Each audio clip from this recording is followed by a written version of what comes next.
Hey there, you about to be video making expert. I am Brittany Murphy and I am the marketing director at One Thing Marketing. And I'm going to explain to you today how to accurately measure the ROI of the videos you're spending so much time, money, effort, sweat, and tears to make.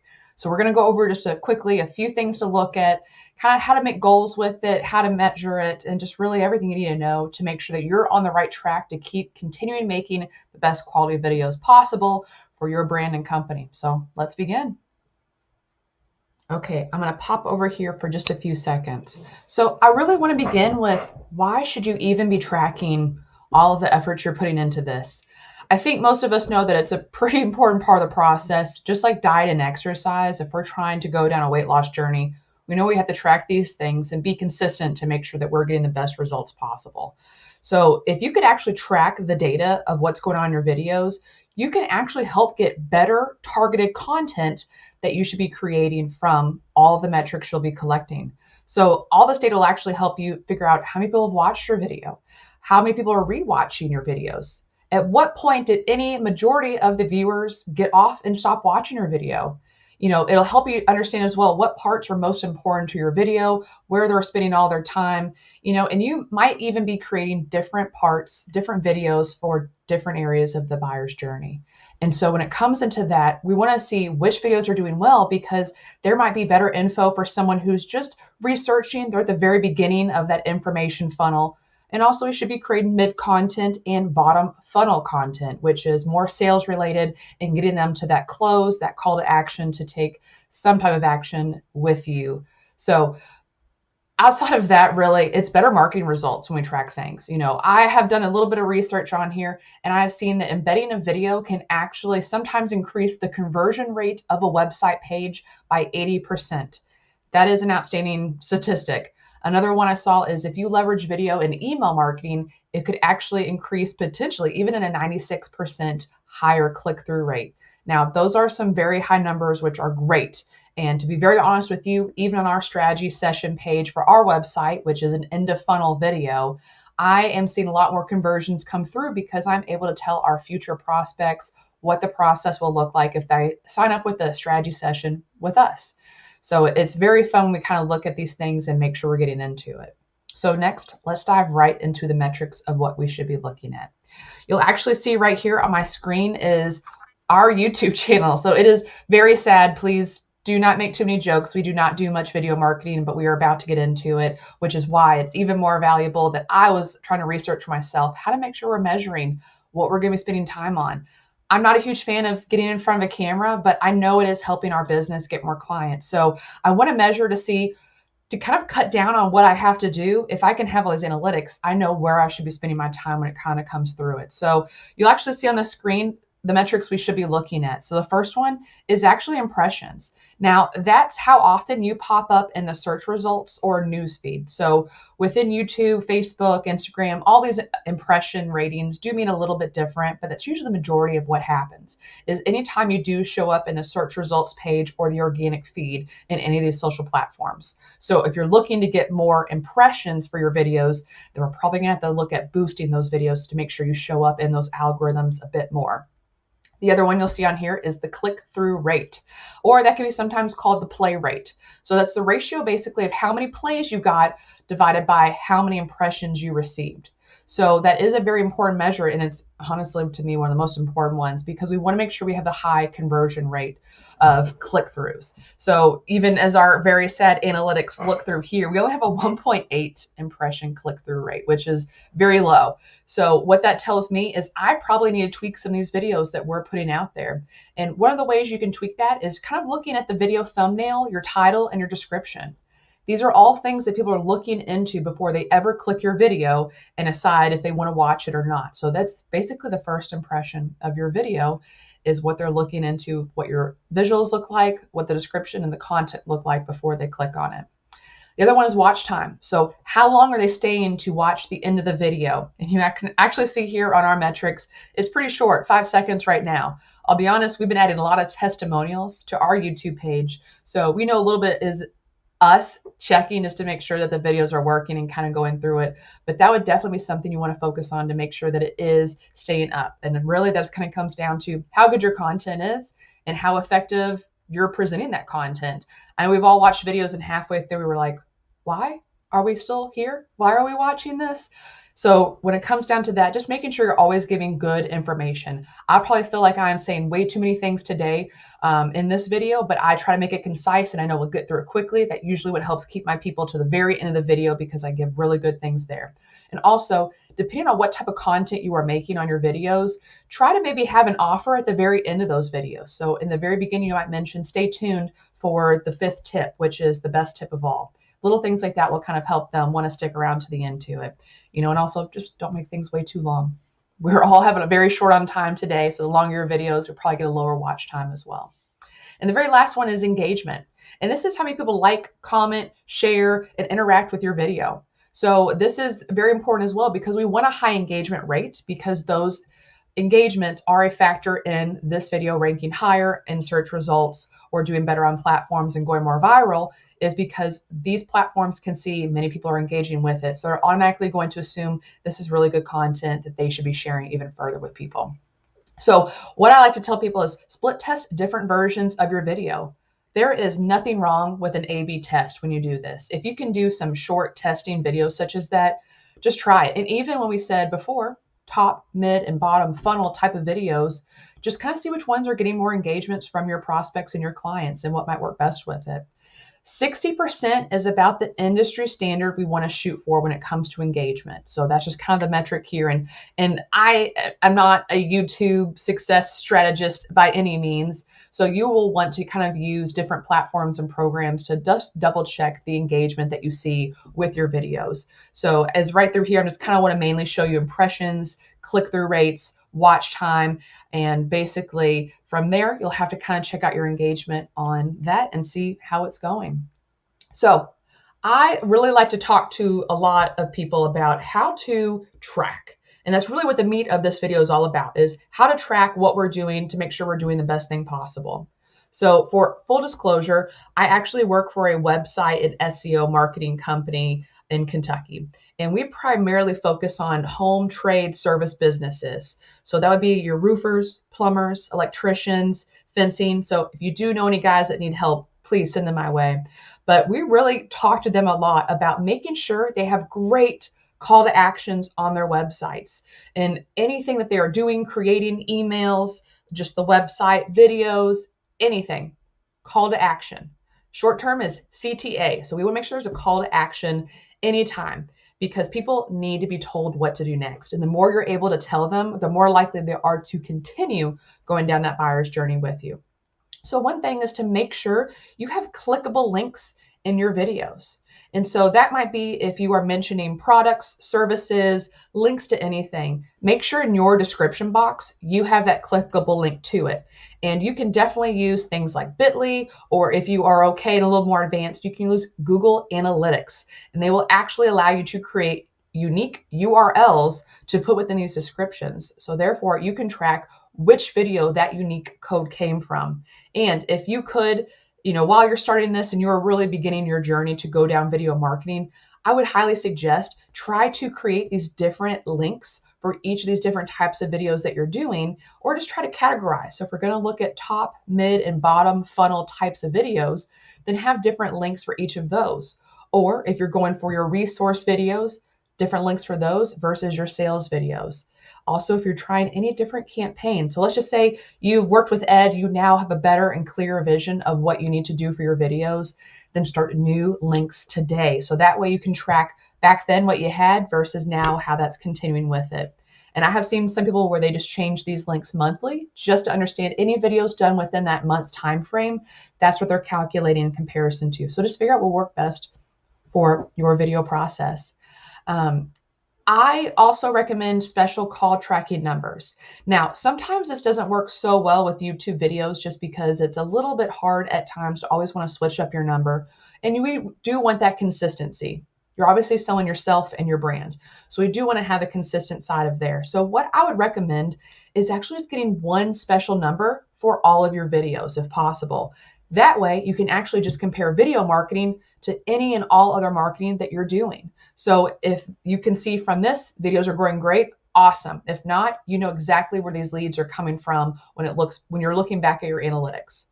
There are a few places to go about this. One would be Google Voice.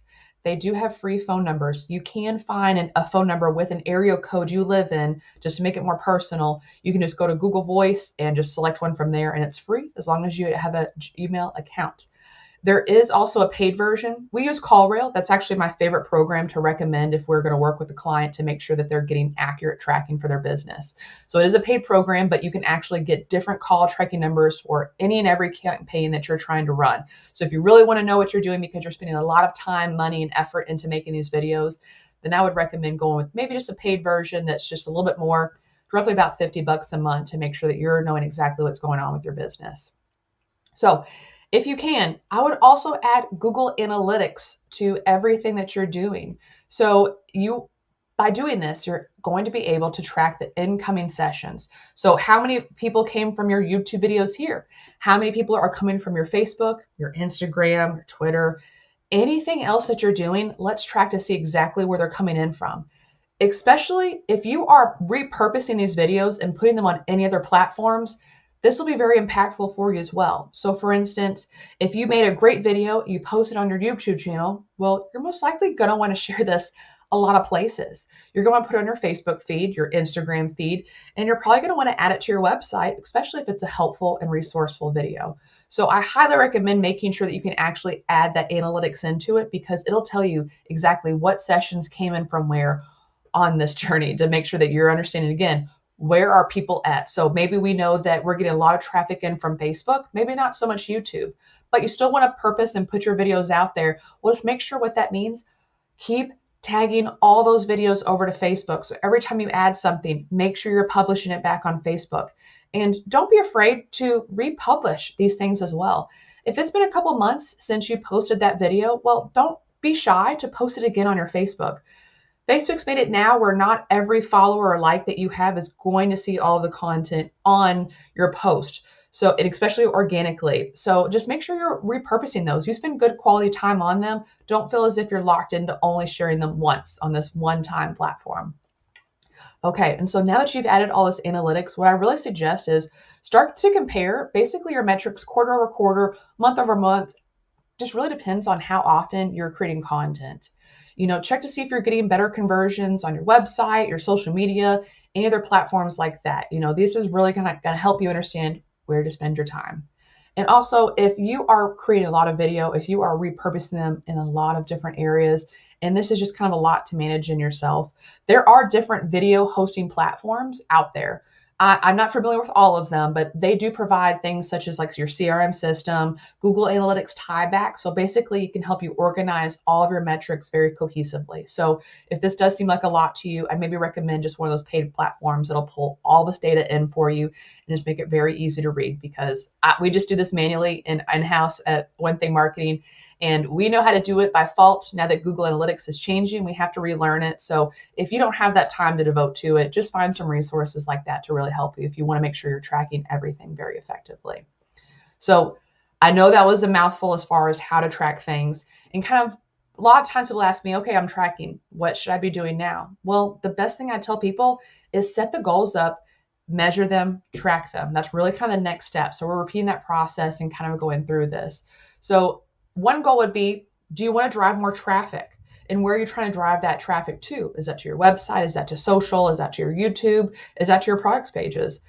Focus on your click-through rate and your link click-through rate if this is one of the biggest goals for you. So that will tell you how often people are coming to watching these videos and clicking through and going through to that next place you want them to go through. So as I mentioned prior, have call to actions. So let's just say you have an ebook, which actually, if you ever go through our YouTube channel, you'll see I'm going to start making videos and mentioning our ebook we're making. That's basically the 9 tried and tested marketing tips we give all businesses, whether they're going locally or nationally, but mainly focus on a local market that they're going after. So since we have this ebook, I'm able to put a call to action in each of my video titles for that ebook. And if I'm feeling spicy, I'll make different links for each of those videos to make sure I'm understanding which of these videos brought people back to check out our ebook. And because our ebook is the call to action, hey, download this for free, we can measure to see, okay, how many people are downloading this book and coming from here? What are they clicking on and how is that working? So that's just a really good thing. Have something to offer them. It does not have to be a huge ebook. Ours is, I think, 20 or 30 pages, nothing too crazy, but even if you could just make a short little giveaway to give someone like that, you might see an increase in your conversions, click-throughs, and everything else that'll kind of go from there. Another goal you may have is to build an email list. So let's just say you were trying to get more and more people onto your list. So that way, if you have a new listing, if you have a new product or service announcement, you can broadcast that to all of your clients and all of your prospects with just the click of a finger in MailChimp. That is a great goal to have, and honestly, something I recommend all of my clients do, because the more we can make sure we have that audience within us, the easier it is to spread our message very quickly versus having to wait on SEO, having to spend a lot of money on ads, having to boost our post on social media. If you have an email list, then that is a free social media platform for you, basically, because you have an audience that you're able to target, again, with just a few clicks. So we want to watch our subscription rate as well with this if we're focusing on our email list building up. And what I recommend, kind of similar to the ebook, is have different sign-up offers. And the reason you want to have different offers is because you want to see what's actually going to convert into an email. So we have, again, that top, mid, and bottom funnel type of call to actions. So for us, our top funnel, which is people who are researching and just trying to get some information, we have our ebook. So it's very a non-scary commitment for them to make, as they're just signing up to get a resource from us and maybe hopefully get to learn a little more about us in the process of it. More bottom funnel would be my call to action, asking anyone who's watched our videos or read our ebook, please schedule a free 30-minute strategy session with us. And here is the link to do that with. Now, if you can actually have these different sign-up offers, again, that'll help you track back to seeing which types of videos will convert best. And also just where more people in your demographics are within their buying journey. I know within this, you can see a lot more about demographics and what those things look like.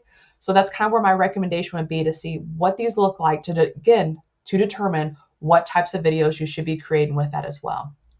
And usually the biggest goal, the most common goal most of my clients tell me is their goal is to get and generate more leads and sales for their business. So if you are using video to kind of work and get more sales, more leads, more people in your pipeline, then really we just have to focus on ROI, which is what this video is about. So this includes tracking all the time, money, anything you've done, utilized, or spent to create and market your videos. So do not discount the time you took researching what you're going to be talking about, the equipment that you're using to buy to make this. And again, I'm sure Ed's telling you there's a lot of simple ways to do this very cheaply. So go ahead and start with those to kind of keep your ROI higher as possible, because you're lowering the expenses it's taken to create these videos. So compare basically your non-content pages with your video content pages. This will be the other way to determine, are these videos helping you get more sales and close leads? So what I mean by that is, for example, our strategy session page for our business used to not have a video on it at all. We created a test page with the video on it and basically just link back and forth between the two periodically to see and calculate kind of in real time which we were seeing a higher conversion rate come through. And you can do the exact same thing. So if any of your pages have videos on them now, feel free to try to take them off for a week. See what the metrics look like. If they don't look as good, put the video back on, and vice versa. If a page you thought should be doing really well, or a page that is a conversion type of page, so you're asking them to do some type of action with you afterwards, then try adding a video to it and just see what the magic looks like from there. Okay, so I'm going to try to wrap this up to make it just a fun, easy video on how to track this, because I know looking at these numbers, and again, I told you our numbers do not look great, but tracking this is not always a fun, sexy part of the job. And trust me, I get that. I focus on SEO, which is search engine optimization. It's not even a sexy name, but we have to track everything we do to make sure that even our efforts for our clients are as high and as impactful as possible. So if you have done all these things, you understand what you need to measure, you put everything in you need to measure with, and you're tracking all of your data after that, well, here's some things I would suggest to do following. And it's really just questions to ask yourself, because if this is going on and it's taking off and it's doing great, then you're on the right track, my friend.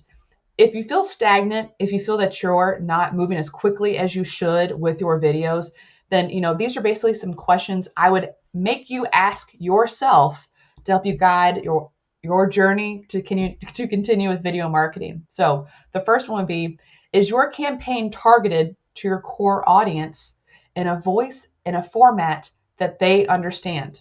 So again, are you speaking to your client in the way that they want to be spoken to?